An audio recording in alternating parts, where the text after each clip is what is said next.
Well, hello class. Hey, welcome to Fresh Brew.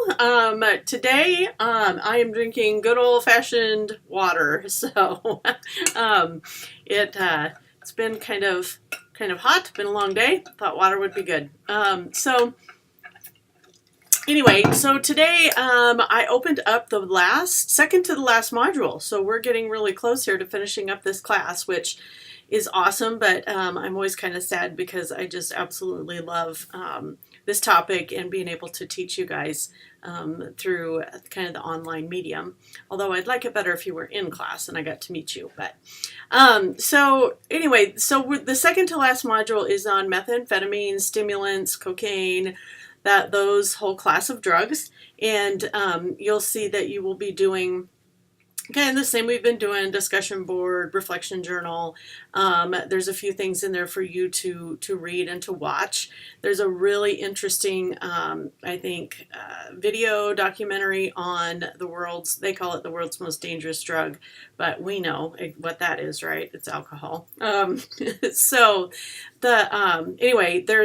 little mention in there about a couple from Kearney, or the Kearney area. And it was a national story, and I put up a news article so you could see that. And I just remember at the time it's been a few years ago, but it was really impactful for our community. And again, we're looking at psychosocial factors, right? And so that whole idea around, it can't be this community, we're different, that kind of thing. It really doesn't matter. It's everywhere. So I do have a couple of things to share with you. I've been grading on the alcohol stuff. And as I was looking through, I think the cool thing about what we know about the medical and psychosocial aspects of addiction, really that whole medical piece, and we're learning so much more about the brain. And so in our textbook, you probably seen, sorry, I'm so bad at the reverse thing. So this is here, the imaging of the brain. And this was on page 151 of the Neurobiology Science of Addiction textbook. But anyway, I thought it was so interesting that you could see on these brain scans how when people are abstinent from alcohol for a year, you can see changes in the brain, that lesions, they start to heal and brain functioning starts to improve. But, so look at that. It takes a year, right, of abstinence for changes in the brain to heal. So people are really in a recovery, what we call an acute recovery stage for almost a year. Post-acute withdrawal is a year. So anyway, that was interesting. And then to introduce our next topic on substance use and how things are different in genders, and we really saw that with alcohol, right? How alcohol is so different in men versus women. And I'm going to warn you here, we're going into another area where it's different, right? They're finding out that men and women respond differently to the stimulants as well. And so this study had some brain connections to it. And it says substance abuse reduces brain volume in women, but not men. And so it looked at women and men who were previously dependent or had a stimulant use disorder, cocaine, amphetamines, and methamphetamine. And so what they found in the MRIs, that women had a much reduced volume of gray matter in their frontal and limbic regions of their brain. And that is so interesting because as we learned about how addiction and how substances affect the brain and how your brain is hijacked, I just wanted you to listen to this. So the researchers also looked at how brain volume differences were related to behaviors. They found that the lower regional gray matter volumes correlated with behavioral tendencies to seek reward and novelty.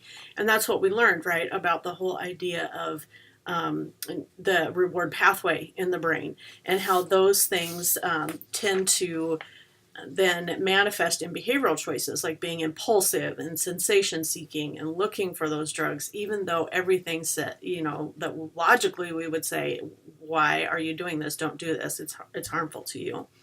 And so the other thing in this, women tended to begin cocaine at an earlier age, showed acceleration of drug use, so a quicker acceleration, and had more difficulty quitting or seeking treatment. So again, not very fair, right? Women seem to be impacted more than men on substance use disorder things as well. So I wanted to let you know, this is an upcoming thing, and you'll see a link. I'll put up a link in Canvas. But on July 16th, we are going to have a echo. It's called an echo on neurobiology of addiction. And echoes they're run out of UNMC, and they're free, so anybody can attend. You do have to register, so I'll put the registration up. But I wanted to give you an opportunity to attend that. It's on opioids, so that's our topic next week. And the neurobiology of that will be presented by a doctor here in Nebraska. His name's Dr. Zuha. He's amazing. And then we have other experts on this echo.